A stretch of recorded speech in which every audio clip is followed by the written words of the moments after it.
Kozhikode Farooq college വിദ്യാർത്ഥികളുടെ അതിരുവിട്ട ഓണാഘോഷത്തിൽ police നടപടി. 10 വാഹനങ്ങൾ കസ്റ്റഡിയിലെടുത്തു. KV രാഹുലുണ്ട് വിവരങ്ങൾ നൽകാനായിട്ട്. രാഹുൽ, ഇങ്ങനൊരു വാർത്ത, സമാനമായ തരത്തിലുള്ള വാർത്ത വരാതെ ഒരു ഓണക്കാലവും കടന്നുപോയിട്ടില്ല കേരളത്തിലെ ഏതെങ്കിലും ഒരു ക്യാമ്പസിൽ നിന്ന്. ഫറൂഖുകാരുടെ ആഘോഷം എങ്ങനെയാണ് അതിരുവിട്ടത്? പക്ഷേ അത് ഓണാഘോഷം വേറെ ലെവലിലേക്ക് കൊണ്ടുപോവുക, കളറാക്കുക എന്ന ഉദ്ദേശത്തോടു കൂടിയാണ് വിദ്യാർത്ഥികൾ ഈ വിധത്തിൽ അഭ്യാസ പ്രകടനവും വാഹനം ഉപയോഗിച്ചുള്ള പ്രകടനമൊക്കെ നടത്തുന്നത്. ഫറൂഖ് കോളേജിൽ ആൺകുട്ടികളും പെൺകുട്ടികളും ഒക്കെ പങ്കെടുത്തുകൊണ്ടാണ് നിരവധി വാഹനങ്ങൾ അണിനിരത്തി അഭ്യാസ പ്രകടനം നടത്തിയത്. കോളേജിന് മുൻപിലെ വഴിയിലൂടെയാണ്. മാർഗതടസ്സം ഉണ്ടായതിന്റെ അടിസ്ഥാനത്തിൽ മറ്റ് യാത്രക്കാരാണ് ദൃശ്യങ്ങൾ പകർത്തിയത്. ദൃശ്യങ്ങളുടെ അടിസ്ഥാനത്തിലാണ് ആദ്യമേ തന്നെ പോലീസും മോട്ടോർ വാഹന വകുപ്പും കേസെടുത്തത്.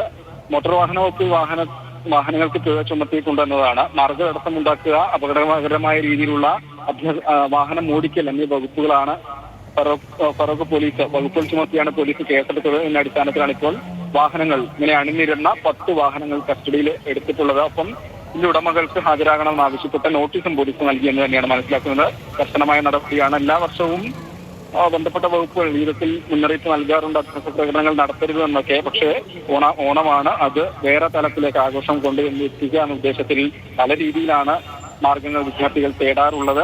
ഇവിടെ അപകടമൊന്നും ഉണ്ടായില്ല. പക്ഷേ അപകടകരമായ രീതിയിൽ ആഘോഷം നടത്തിയതിനാണ് നടപടി സ്വീകരിച്ചിട്ടുള്ളത്. നമുക്ക് ആ ദൃശ്യങ്ങളൊന്ന് കാണാമെന്ന് തോന്നുന്നു.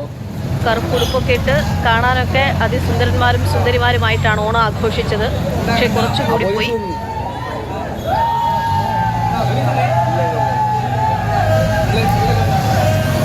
കാറിൽ നിൽക്കുന്നുണ്ട്, കാറിനുള്ളിൽ കൂടെ പുറത്തേക്ക് തലയിടുന്നുണ്ട്, കാറിൽ തൂങ്ങി നിൽക്കുന്നുണ്ട്. അങ്ങനെ പലതരത്തിലുള്ള നിയമലംഘനങ്ങളൊക്കെ ഉണ്ട്.